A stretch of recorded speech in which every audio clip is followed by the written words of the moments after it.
Welcome to the Emotional Balance Sheet Podcast, your guide to help you manage life, money, and multiples.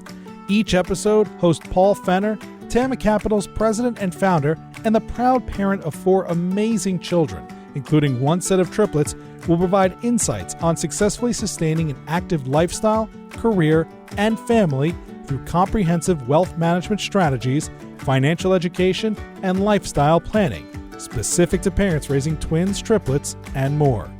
Learn more, subscribe to the show, or connect with Paul at tamacapital.com. This podcast is for informational purposes only and should not be relied upon for investment decisions. Clients of TAMA may retain positions in the securities discussed in this podcast. The fastest way to create strife within your finances is to marry or partner with someone who has wildly different spending expectations than you do. Layer on considerable amounts of debt, either from student loans or credit cards. It can be a recipe for disaster. Mike and Lindsay Dillon may have been headed down this road, but then something changed. They changed their mindset and decided to partner together rather than blame one another for their differing financial management styles. Lindsay is a physician assistant while Mike is an associate professor.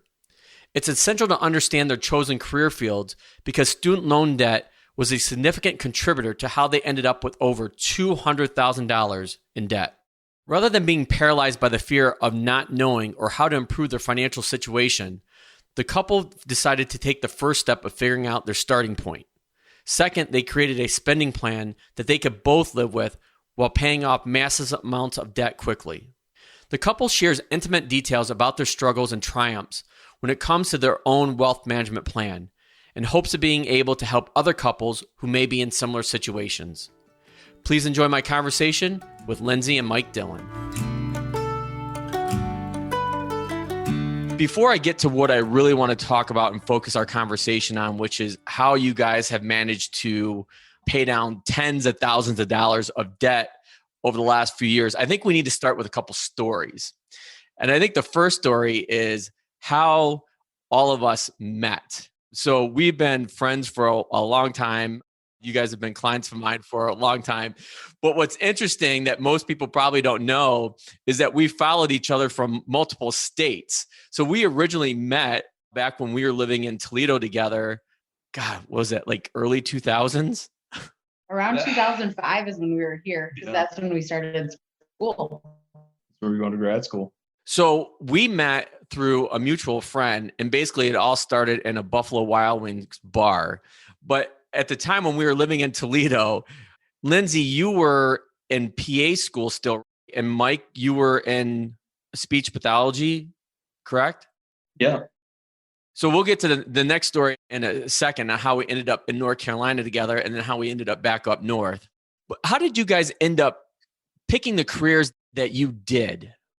For me, it was definitely not exactly like a straightforward journey. I actually started out going into education. So my undergraduate degree is from Central Michigan, and it's in secondary education. So the original plan for me was high school, social studies, history teacher, maybe coaching soccer, and that was kind of the path. And so when I graduated with my bachelor's degree, I actually taught for a year in Flint at an alternative high school that was actually kind of in a not so great part of town.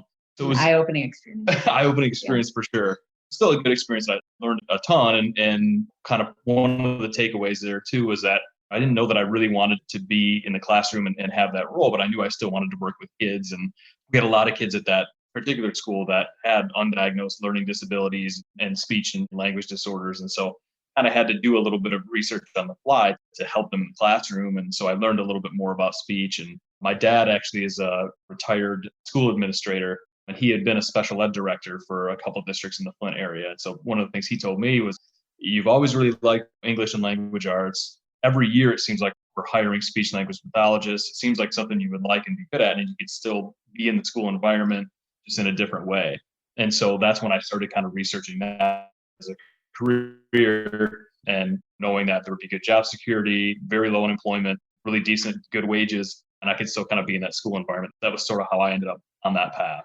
Okay. How about you, Lindsay? My undergrad was in athletic training. And so I worked at a physical therapy clinic for maybe a year. The plan was to go to grad school. I just wasn't entirely sure what for. So after doing some shadowing, I decided on PA, just feeling like it was a little bit more exciting. There was a lot of options as far as like, do you want to do emergency medicine? Do you want to do surgery? So that was kind of how I got into PA school. From that standpoint, when you guys were looking into grad school for both you and Mike, do you guys realize like what the cost was going to be? Or Nope, did not pay attention to that. I knew what the salary was going to be once I was a PA. So I was like, okay, that's good.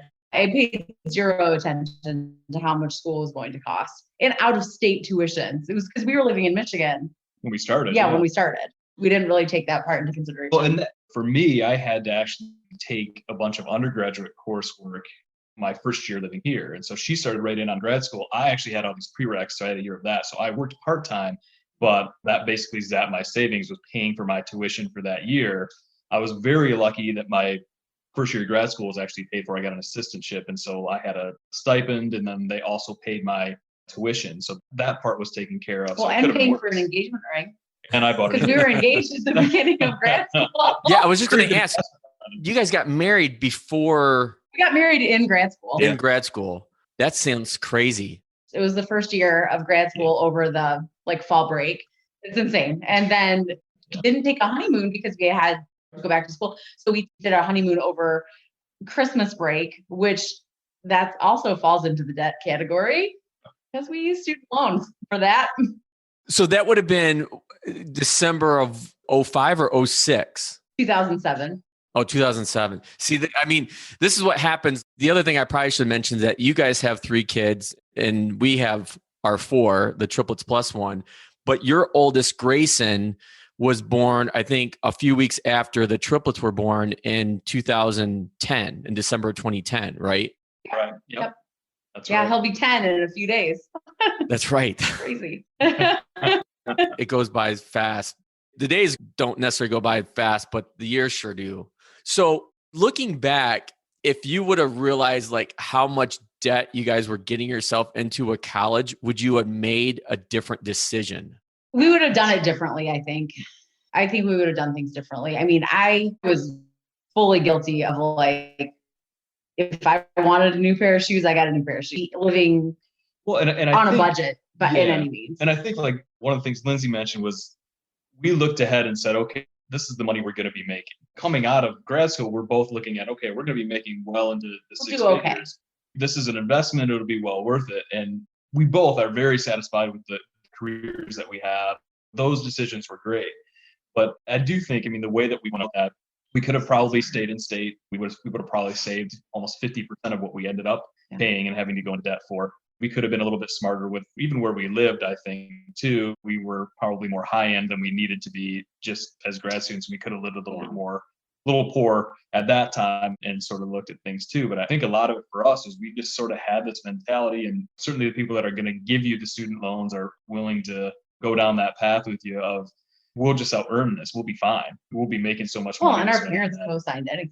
And we had parents that were co-signers. And I think the same thing. It was enough that they knew that this was going to be a good investment long term, but they didn't know what our personal. Their credit scores are beautiful now. It's true. Their credit scores are amazing. Now they are. Yeah, now they are. So was there any kind of like difficult conversations like with your parents, with them co-signing all these student loans for you guys? Not with mine. No, I know with Lindsay's folks, they hadn't gone to college. And so I think for them, it was just kind of like, this is how you do it. Yeah. And even for my folks, when they went to college, we're talking like the 1970s.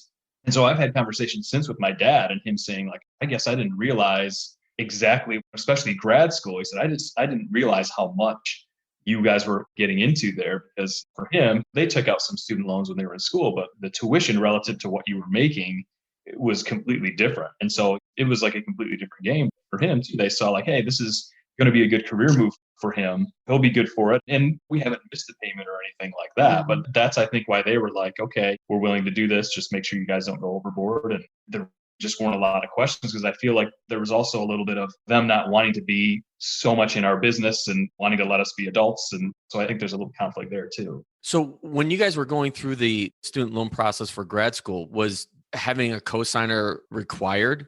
At least in the beginning. I think for me, I had worked for a year, so I really didn't even qualify for federal student loans. I had to take out private loans. I had made too much the year before in my teaching gig to qualify.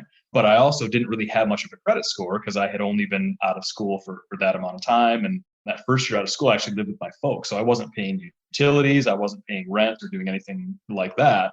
I really hadn't established a ton of credit in my own right. So in order to be able to do that, I had to have somebody co-sign. When you guys were going through the loan process, like every year you'd have to, I guess, re-up your loans. Was your hand ever shaking like when you were signing those loan documents? Or was it just like, this is what's required for me to be able to get my degree, to be able to do what I ultimately want to do? I will tell you, I blindly just went for it. I didn't give it any thought. You probably gave it more thought than I did. Well, I think in the last year that I was in, because my second year of grad school then was not covered. The way our assistantships worked, it would cover your first year, but not your second. And so that second year when I went to look at, oh my gosh, this is how much this is going to like. But again, so for me, I definitely think I had a little bit more pause than Lindsay did. But I think also too, I'm looking ahead and going, okay, here's what we're going to be making in like a year. We'll be able to just cut right into this. We'll be fine. And so I think to say like I just kind of went ahead and did without any thought to it wouldn't really be accurate, but I definitely did not, knowing what I know now. Well, I think that's a big part of it is we didn't know what we didn't know. Yeah. And we didn't have somebody to say, hey guys, this is going to bite you hard later. So our kids will have that now. Yes, they will. From not only YouTube, but myself as well. So there you go. Yeah. Mike, your program, was it a 2-year program for grad school for you? Yeah, it was. And so like I said, I did have to do a year of taking like prerequisite courses at the undergrad level. So I basically, everything that an undergrad would do in their 4 years in as far as related to speech, I did in a year. So I had 2 pretty full semesters, and then I worked part-time on campus as well. And then after that, it was a 5-semester program. Okay. And then how about PA school for you, Lindsay? Was that a 2 or a 3-year? 2.5 years.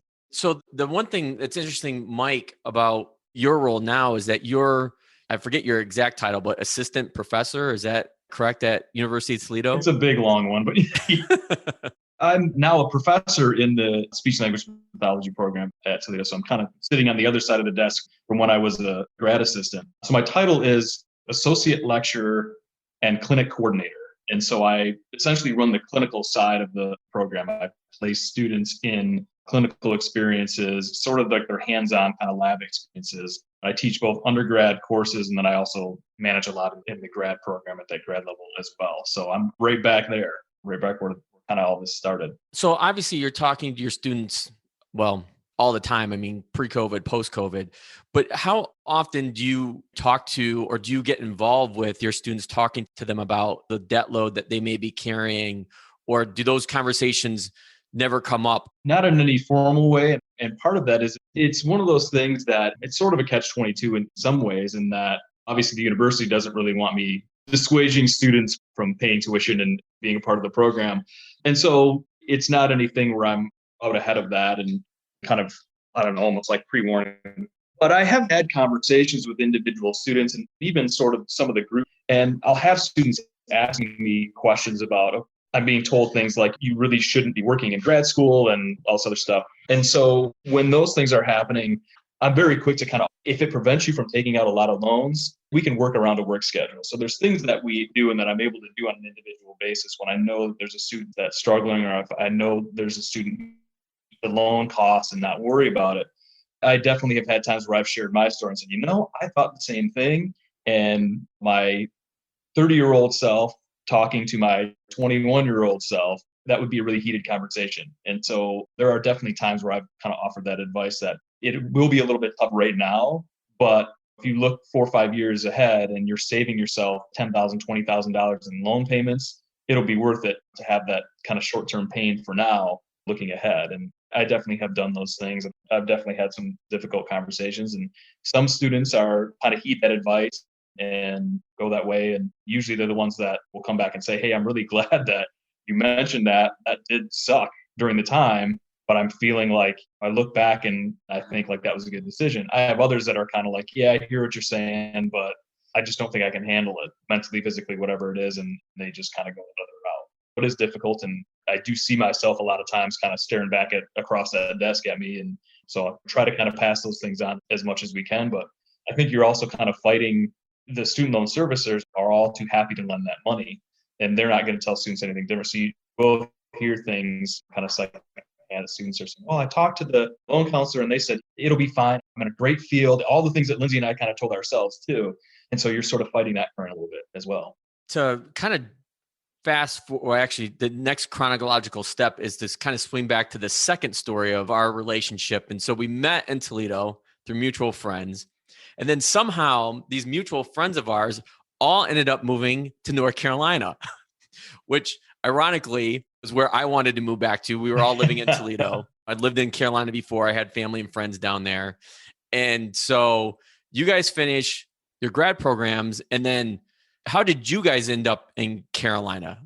We kind of knew if we didn't move away, then we weren't going to do it. It wasn't as far away as Florida. It was still warmer than Michigan. So that's kind of how we got down there. I interviewed at Moses Cone and for their emergency department, and it was an offer for the most money I had ever seen. So I was like, let's do this. Let's go. I mean, it was great. It was a great job. I enjoyed it, learned a ton. So your job, you were the first one to land the job down in, when I say Carolina, I'm talking North Carolina for our audience, and specifically in the Raleigh, High Point, Greensboro, Winston-Salem area. So you landed the first job down there before Mike landed his? Yeah. So I was actually, so she graduated. How long was I down there before you? You graduated in like December, and I think we moved you in March. It was like my spring break of my final semester. Yeah. Our fathers, the good sports that they are, moved a bunch of our stuff and a new dog and all this other stuff down to Carolina.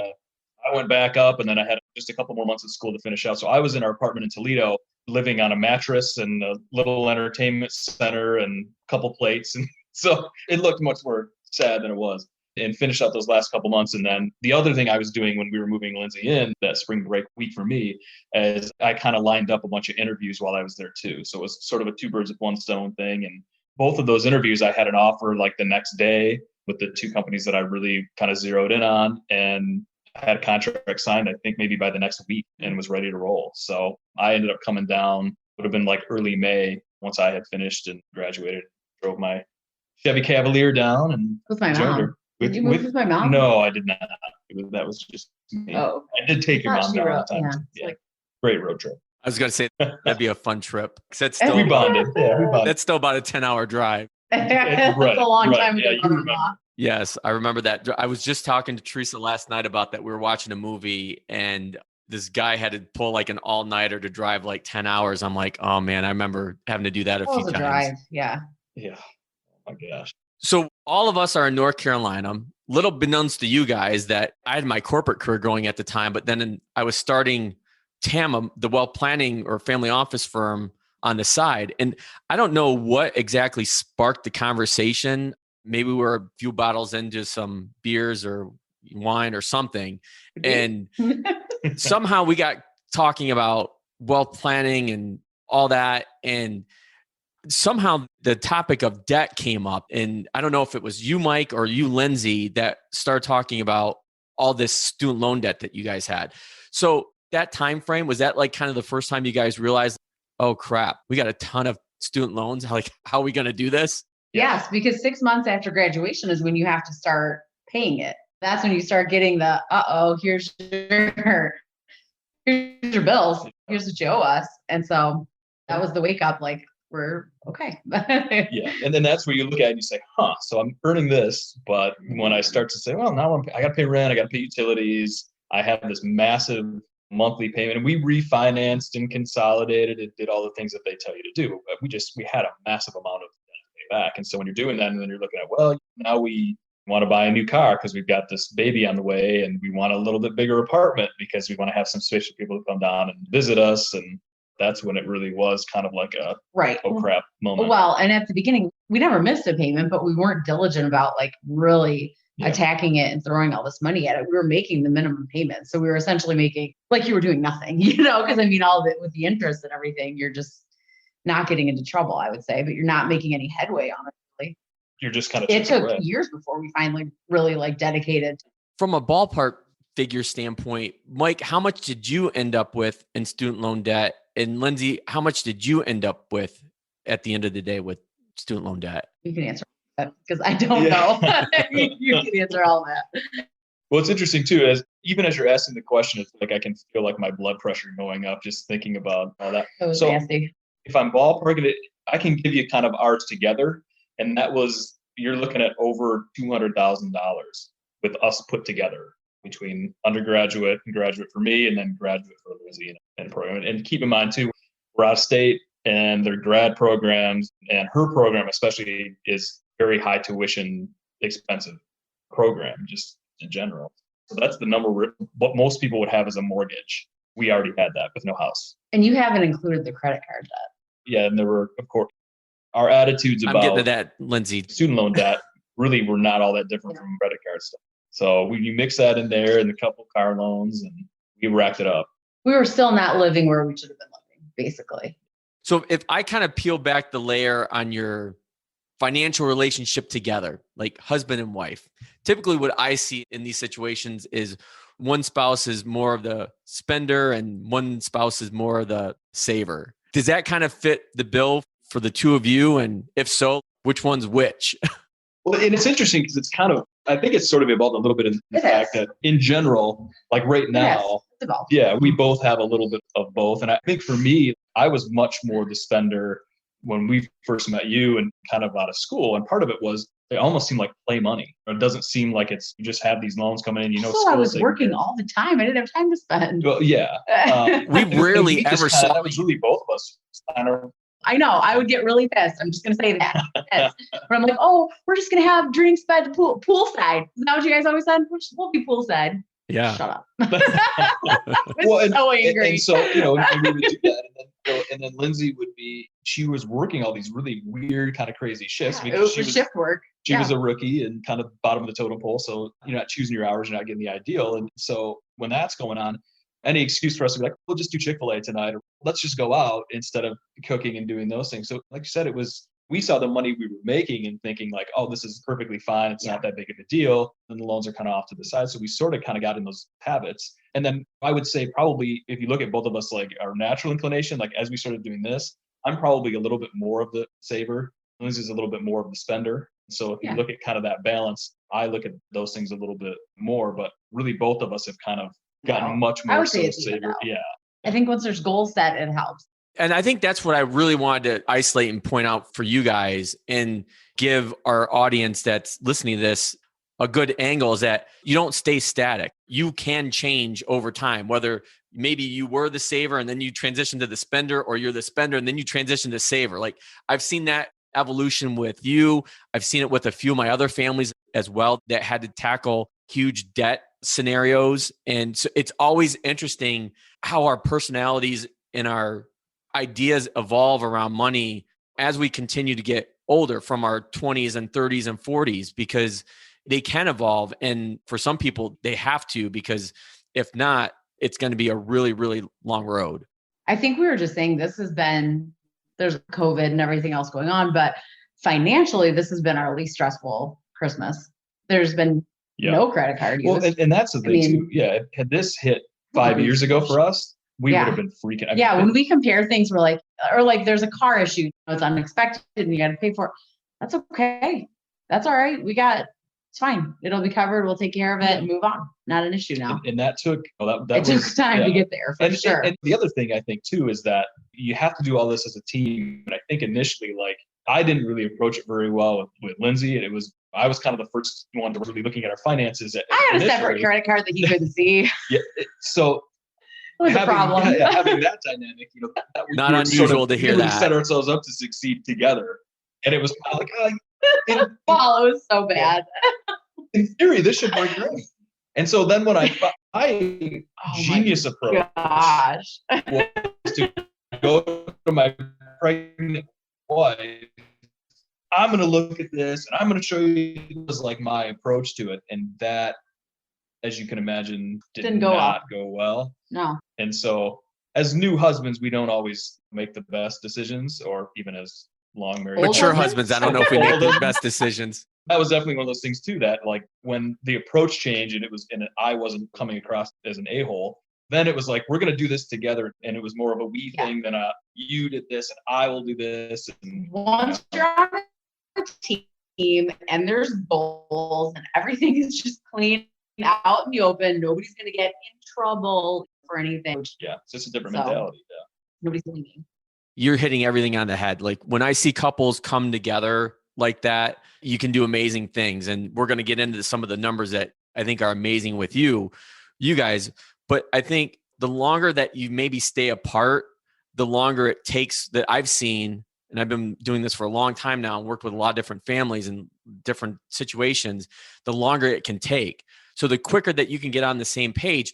And it's not just about the financial. I think you guys kind of hit on it too. It's really the biggest win is the emotional feeling that you get from working together and feeling like, Oh, I'd agree. I've got a partner with us. I'm my partner's partner. She's my partner, vice versa. And having that, sometimes it's hard to put into words, and it gets pretty emotional for couples that go from all this debt to like coming up with a plan and really sticking to it and having like actionable steps they're taking to achieve what they want to do. It's the most rewarding thing that I see in working with families. Lindsay, you mentioned something, and other families have mentioned this during COVID.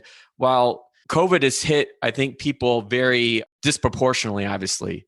Some people have done actually pretty well during the pandemic financially. Other people obviously have struggled a lot. A handful of my families have mentioned to me, like during COVID, like, oh my gosh, we actually see money in our checking and savings account every month. Where's this money coming from? And it's because you're just not going out to spend. I mean, we're not going on vacation. We're not traveling.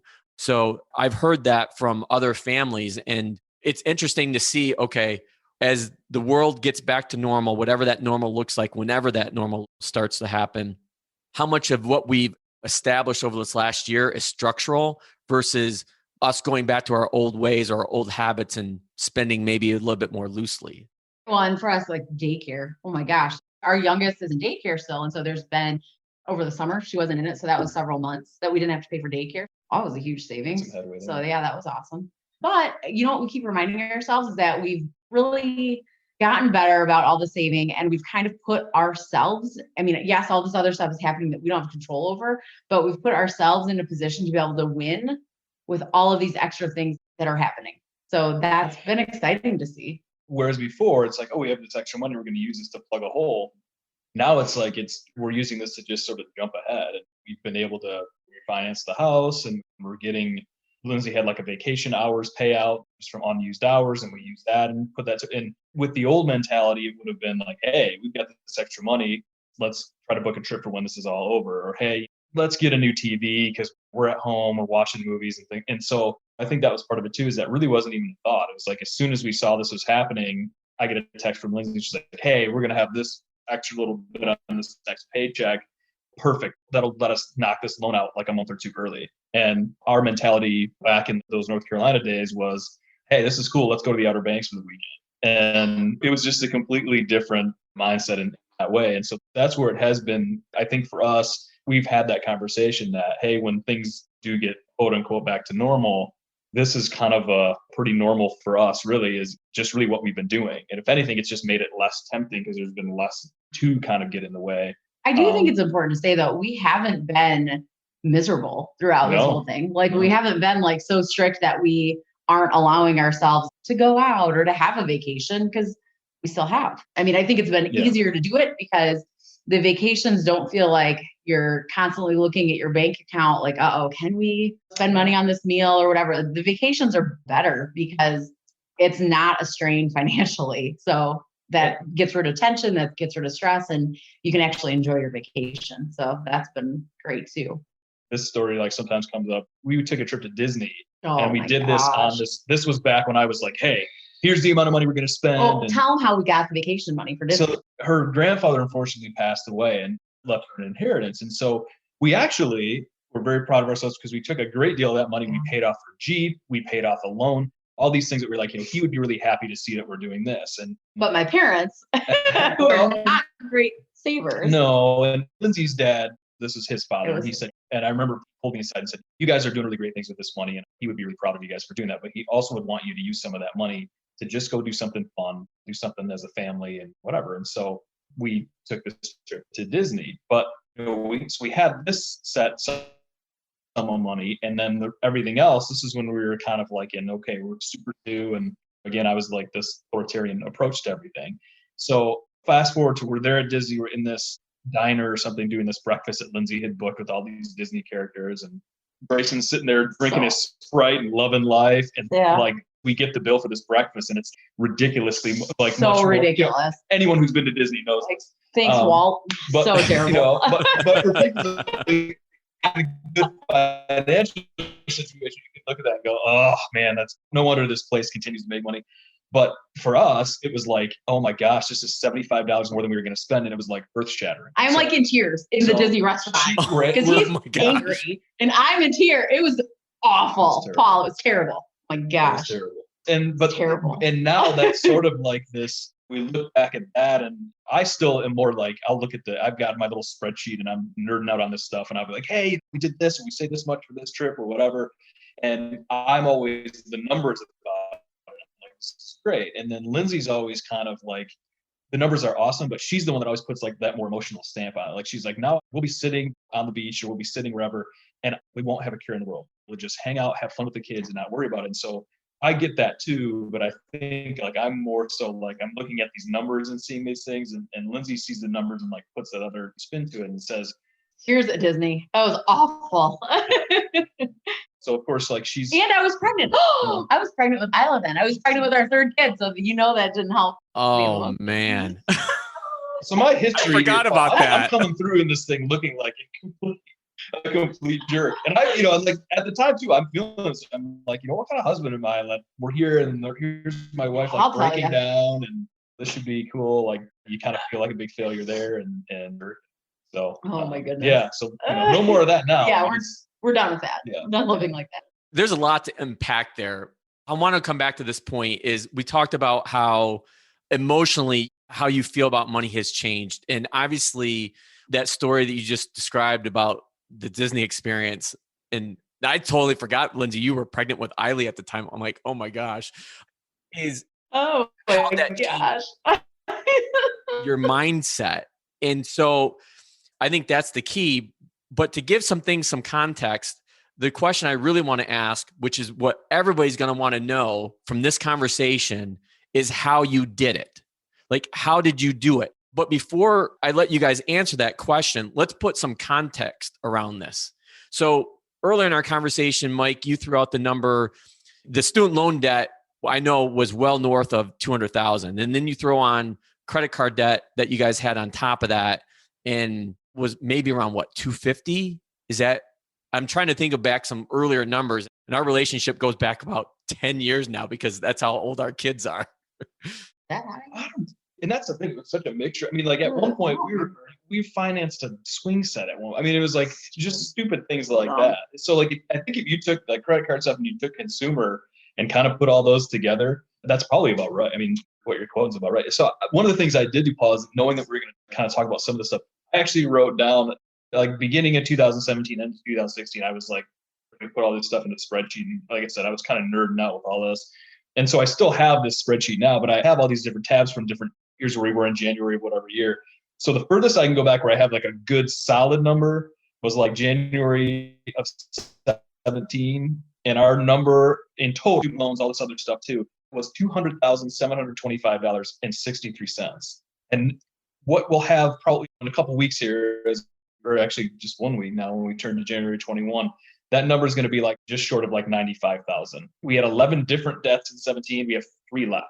And so going from there to here, it's been kind of crazy. And then like we have these, and we almost made like a hit list. So I know like Dave Ramsey talks about having kind of this snowball method of here are all the debts. And that part sucks because you're unpeeling that. This is what we're looking at. And then you sort of kind of have this hit list. And each month I'm updating that and saying, okay, we knocked this and here's what our number was. Here's what our number is now. And we can kind of keep both looking at that and saying like, this is how this is shrinking. And we've just sort of done it that way. Like it's been like one thing at a time. Let's crush this one. Once this one's done, what's next on the hit list? And let's go after that one. And it's been a gradual, long process, but it's like when you're in it, it seems like it's taking a long time. But then you look back to the end of you're like, oh my God, look what we did. This was crazy. And it really wasn't as look at the spreadsheet. I don't, he's a way bigger nerd. I don't look at that stuff, but I can feel it. Because when you're just you're like, oh, I need a new pair of running shoes or whatever. You can feel like, yeah, there's no tension around buying these running shoes. There's no like judgy looks or whatever that I'm getting. It's okay. We've got the numbers on the table finally. You went from over 200,000 to under 100,000. So the question is, how did you do it? What were the like one or two things that changed that helped propel you to go from that level of debt over 200,000 down to under that in a matter of years? A lot of it started with just having to be brutally honest with ourselves and kind of own it. I like remember this very vividly. And I'm sitting at our island in our kitchen and it's like late at night. And I'm like, you know what? I just need to know, like, because even to that point, we didn't know what our exact numbers were. And a lot of it was because like, what were we spending it on? Yeah, where were specifically the items? And a lot of it was, we didn't want it. Like, it's like avoidance. I knew this was going to be bad. It was like, you just put it off and put it off and put it off. And so finally we were just to the point where it was like, kind of sick and tired of it all. So went and did that. And that was very painful to go through and be like, we spent this much on fast food and we spent this much here and we have this much and this on this credit card. And we have, so a lot of it was starting out there and saying, I need to know everything. Like, what are all of our debts in detail? And then I look back at like our last 12 months and it was a little bit tedious, but then we actually had it out on paper. Like, okay, here's what we're doing. Here's why we're where we are, because we're spending this much and we're only bringing in this much. And then we keep telling ourselves, hey, next month is the month we'll catch back up.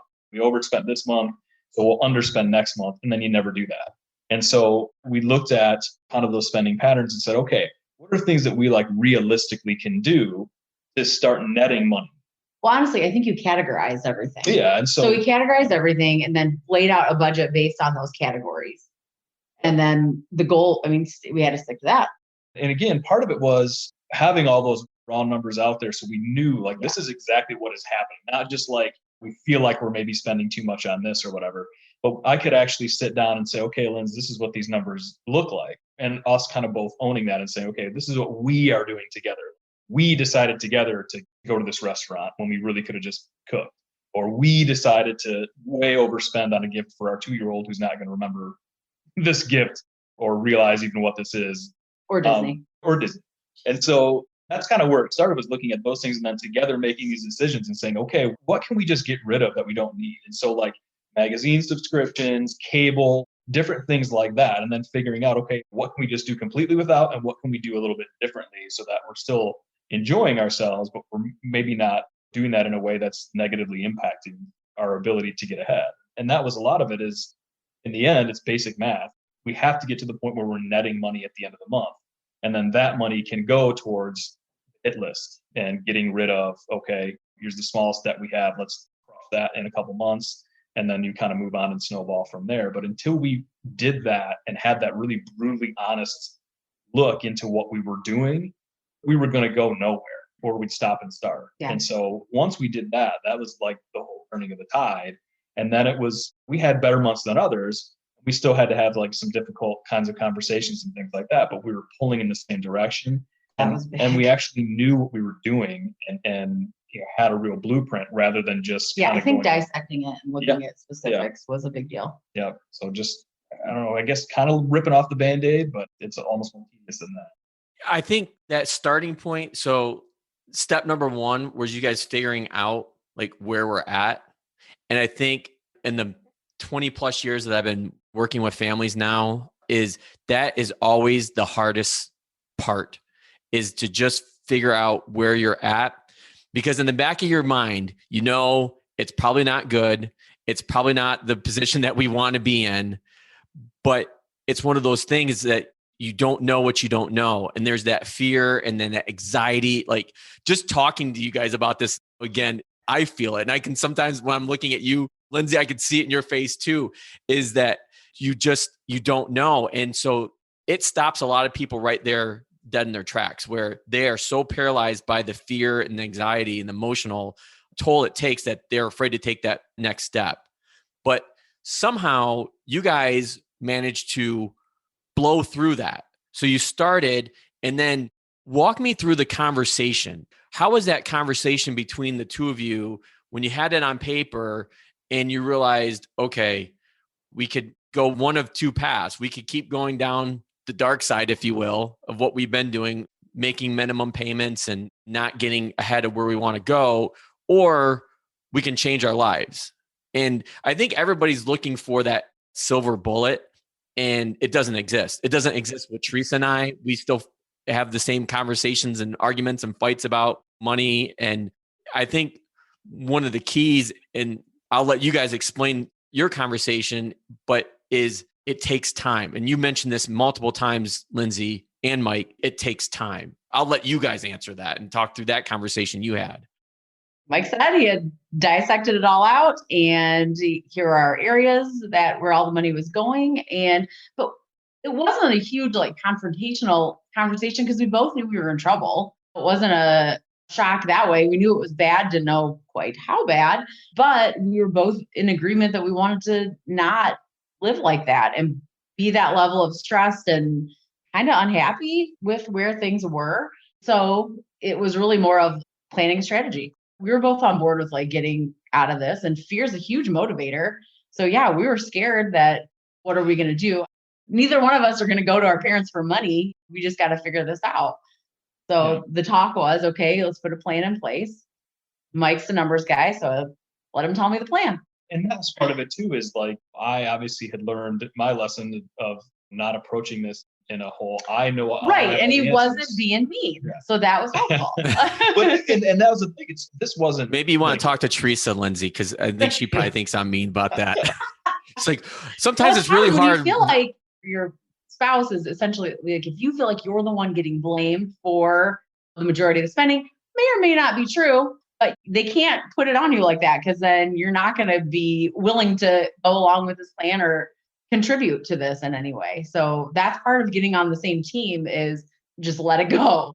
You probably had to just let it go. Well, and part of it too is it wasn't like I'm this saint and here I am just stacking the savings, and then Lindsay's busting in the closet, grabbing it and going out and buying a bunch of shit. Like that just really wasn't. I was just, there were decisions I was making too, and kind of going along with this, that we were really both doing these kinds of things. And for me, like it was vacations, gifts for the kids and things, where it was like, you can justify spending tons and tons of money on those kinds of things.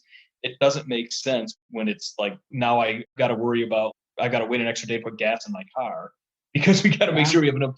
Was it worth that to buy? I would get text seriously that was like, hey, don't spend anything. It was that. That's all the text would say. And so like, don't spend anything. Yeah. So some of it was that approach in doing those things. With Lynn's, like, she doesn't want to sit there and look at the spread. And I mean, for most people, that's really, no, I'm very thankful that he likes to do that. That's great. You and I can nerd out about all that kind of stuff. Like, Paul would sit with me and look at a spreadsheet. Yeah, from that angle, you make my actually job easier when it comes to working with you guys on the family office and planning side. Is that you do a great job.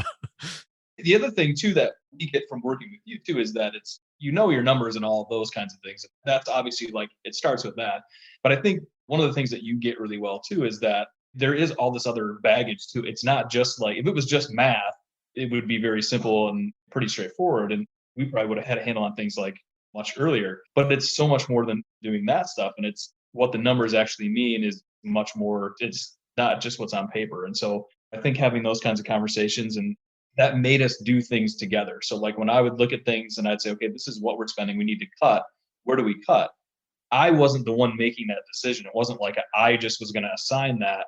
And that's what I tried to do in the beginning when things didn't work. So like, for example, I would look at something and be like, okay, we spent this much on clothes. Here's how much we should be spending on clothes. And Lindsay's looking at me like, your son is blowing through the knees of his jeans. You just make adjustments. It's fluid. You have to figure it out as you go. So there were things like that where it's like, I was not even in the ballpark of what was realistic. So I'm like, okay, well, then we need to find that somewhere else that's more realistic, and let's talk about that. Yeah. And so that kind of led to those because for me, like, lose the cable. And we all kind of gave in places. So it was like, you do have to make some sacrifices. Yeah. But that's okay. But again, it is fluid. We just had to adjust some things. And you get better as it goes too. That's part of it. You don't just go from 1 month to the other and like, oh, now this is working perfectly. Like it takes, you do a little bit better 1 month and then you do a little bit better the next, and you might have a difficult one and you kind of talk about it and adjust. But as you get also seasons, it changed, because we found that like in the fall, we needed to increase our clothing budget, things like that, like going back to school or Halloween, you would spend more than in the summertime or whatever. We just learned that as we went along. when I'm processing this entire conversation is it comes back to mindset in this, I guess, two-headed coin of emotions. The emotions that you guys felt at the beginning where there's all this anxiety and frustration and being afraid, Lindsay, to go out and buy a pair of tennis shoes or running shoes. And now all this work, you don't feel that anymore. It's the bad emotions that money brought before, and now the good emotion that you have today, where it's basically, and I know, Mike, you're a big Dave Ramsey fan, is that freedom it gives you. Like having a plan, having savings gives you options. It gives you freedom. And that's basically, I think, what people are looking for at the end of the day. But I think what's really special about the two of you is that you've connected why we wanted to do this with the mindset of how we're going to change. And it wasn't that you created this spending plan that, Mike, you just alluded to, that you were hitting all the numbers. I think it goes beyond that, where it's the mindset shift. It's either, and that's where I mentioned earlier, I'm like, everybody's looking for a silver bullet here when it comes to doing this. And Mike, you said this, and I know, Lindsay, you would agree, it's not rocket science, but the key to making it all work is being on the same page with your spouse or partner and having a really good understanding of your why and what you want to do with that freedom. One of the things I talk to people about all the time is why I have Tama. And obviously it's, you guys are family to me, and all of my clients become an extension of my family. And so that's always important for me, is to help take care of people like you, my family. But when it comes to my own family, one of the things that I've been striving for is to give Teresa options, whether she wants to continue in her career, do something different. And that's one of the driving forces behind me and what I do, and then my kids as well. And I see people, families like you guys that have the success that you have, you do because you're connected and you have a partnership, you're on the same page, and you're able to make that initial mindset shift and weather the storms that come after that. Because like you guys have mentioned before, some months were better than others, and you didn't fall off the rails, if you will. You kept your why in front of you and knew that there were going to be better days to come.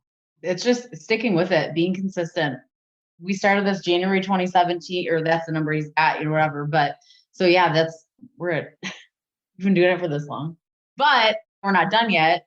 We'll be done before we're 40, but it's gotten so much easier as you go. So it's okay that it's not done yet because of how much better you feel as you're going along with it.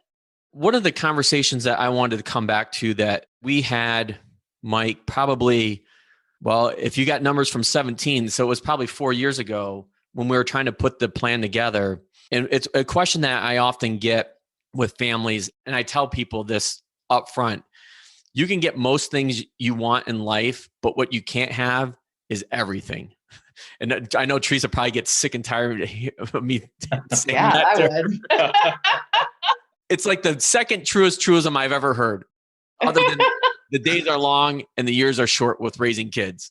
But I like that because I think it puts things in perspective, and it helps you be able to prioritize what's important to you. And I think, again, going back to what I just kind of alluded to, is that you guys figured out what was important to you. Just like that step number one is figuring out, okay, where are we at financially? The next piece of that, I would say, is what you guys did as well, is figuring out, okay, what's important to us. We don't want to live in this debt because we feel this emotional burden on us every day. So you make that a priority. So usually, like, I'll draw this big circle, and I probably did it for you, Mike, is I call it your pie, and you slice it up, and everybody's pie is different, but everybody's the same. It's the same pie, whether you make $1 million a year or $100,000 a year or $500,000 a year. Everybody's got their own pie. And within that, you want to figure out what's important to you. So you start slicing it up, whether it's retirement, paying debt, college. And so one of the questions I get asked is, okay, well, what should my pie be? And I tell people, I'm not in a position to do that. I'm in a position to help you figure out what it should be and then help you get there. And why I bring that up is because you guys have had a major focus on paying down your debt versus saving more for your retirement? And that question comes up often, and it comes back to understanding what it is your priority is, coming back to that pie. And your guys' pie, paying down debt was more important than saving more than you currently are saved for retirement. And while the numbers may say, no, it's better to save more, or you can handle your debt differently with different options, it doesn't matter, because at the end of the day, I know that it makes you guys sleep better at night knowing that's your priority.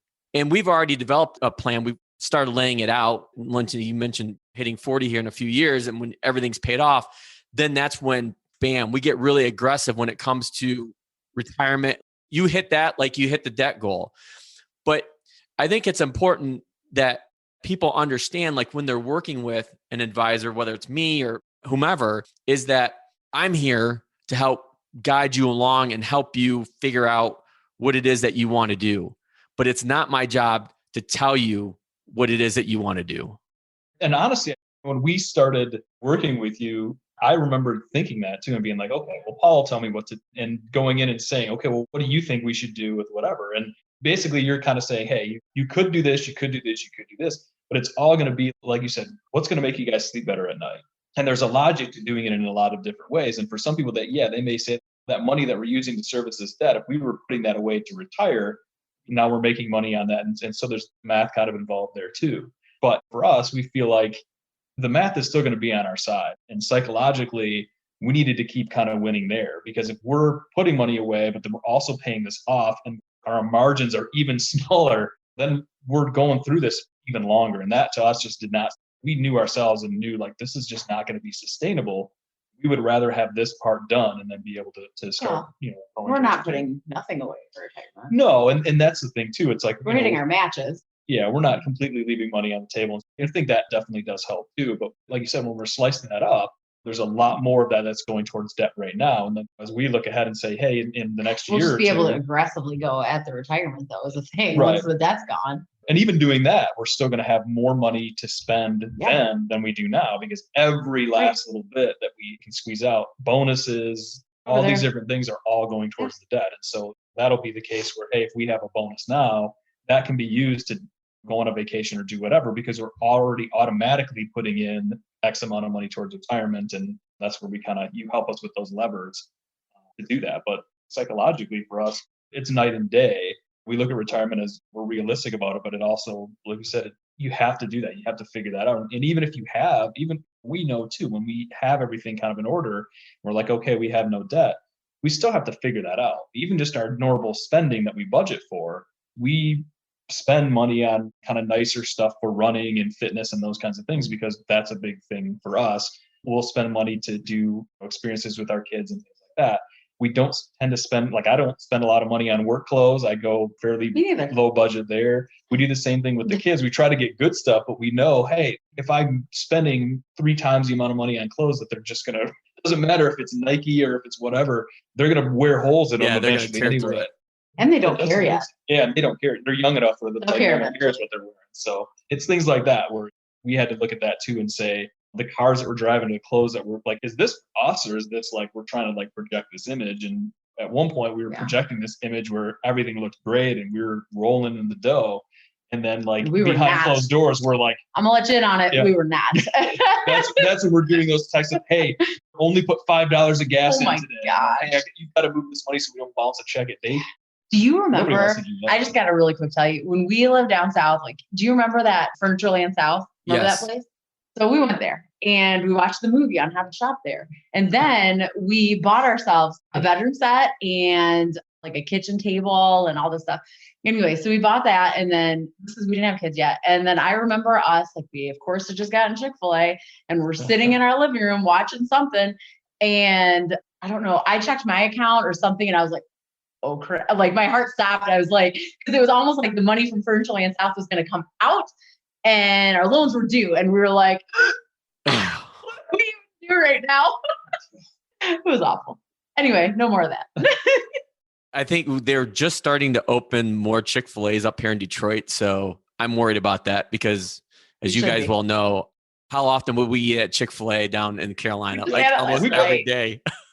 We've done a lot of free advertising for them actually today. So right. Really, Hashtag Chick-fil-A. Get us.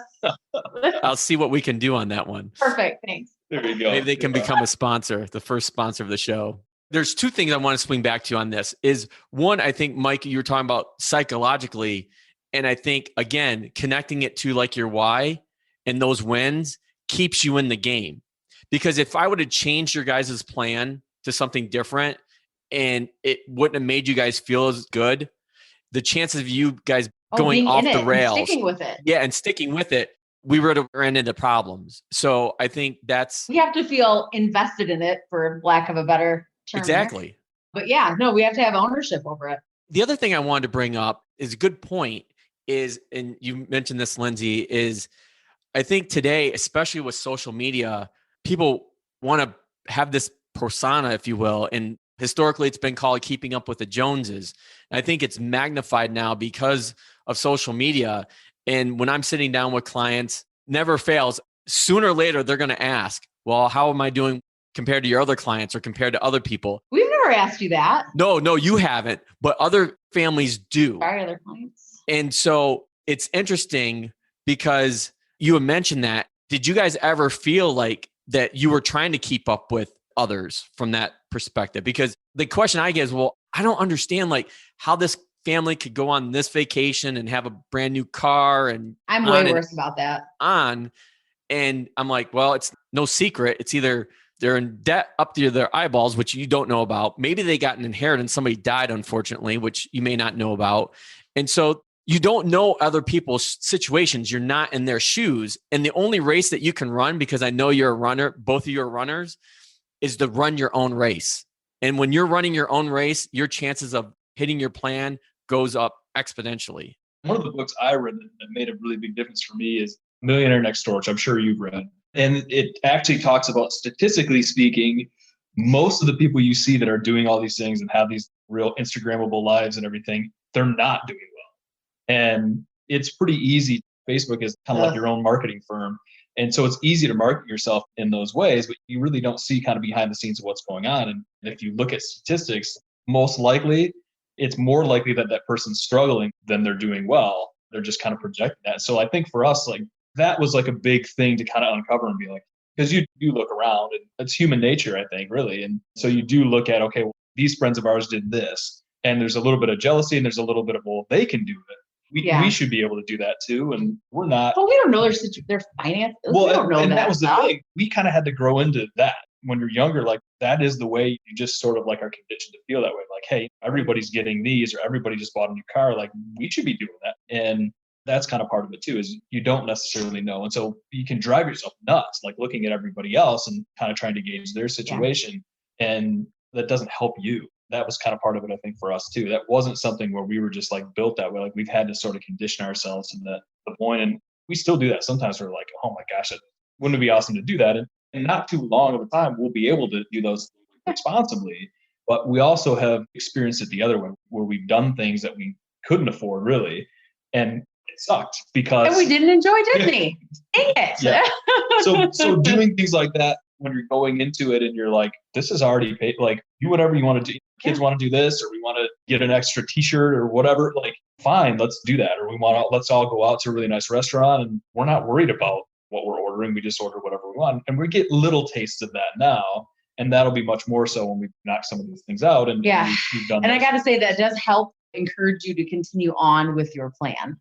These little bits that you're getting, like little wins or whatever you want to call it along the way, encourages you to keep going. Just think, Lindsay, how much enjoyable the next Disney trip will be. I don't know that Mike's gonna. I don't know that we're going back there. You were so scarred. I don't know that that's happening. That made a big impression. It was, you know, and that's what's interesting too, Paul. You said this. It's not. If we're writing this as a book, this happened, and then ever since then, everything. That's not how it works. And that should have been something that, okay, the next day we're doing this, and it didn't work. That definitely was part of like what made us start thinking differently and doing things differently. Yeah. But it wasn't like we flipped a switch and like all of a sudden the day we got back was we started winning right from there. That wasn't the case. But it's one of those things that motivates us now. And it was just one of a few different kinds of instances. That's just the one that really stands out because it was so ironic that it was happening at the happiest place. And I mean, now you tell the story and it's like, oh, and your wife was pregnant. Oh, and my dad was in the hospital with his heart transplant. My gosh. Like, it was a mess. It was a mess, Paul.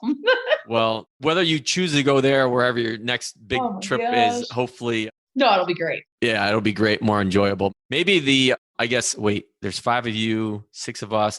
Maybe the 11 of us can go to Disney together because Teresa is like a Disney freak. She's like a Disney aficionado. Right. And that's what we need. A guide of some sort. Yeah, she could guide us on the Disney trip for sure. And my mom, that was awful. My mom came on that trip too, and she slept in a Murphy bed in our room. It's funny because when you bring up the whole thing with Disney, it's like, I'm like looking forward to the Disney trip where Mike, like, I'm not concerned about the money and there's a place I really want to stay on property and it's really, really expensive. It's not the value resort, but it's like, I've told Teresa, I'm like, I'd actually like to stay there. Someday we will stay there. Now we might not take all 4 kids with us. It may just be you and me, like when we're another 10 years, when the kids are older. We do have to go at least one more time because Piper was too young to remember it. Isla wasn't born. So we'll go once more. All right. Well, we'll touch base on that. You'll have to coordinate with Teresa for sure. Perfect. As we come to kind of wrap up our conversation, I have a closing question, and I didn't prep you guys on this one for all of my guests. And for the most part, everybody has kids. And the question is, what is the thing that you love most about being a parent? I'm going to get 2 answers here. So whoever wants to go first, fire away. The biggest thing for me is just like watching these little people kind of form. Like, they're all different.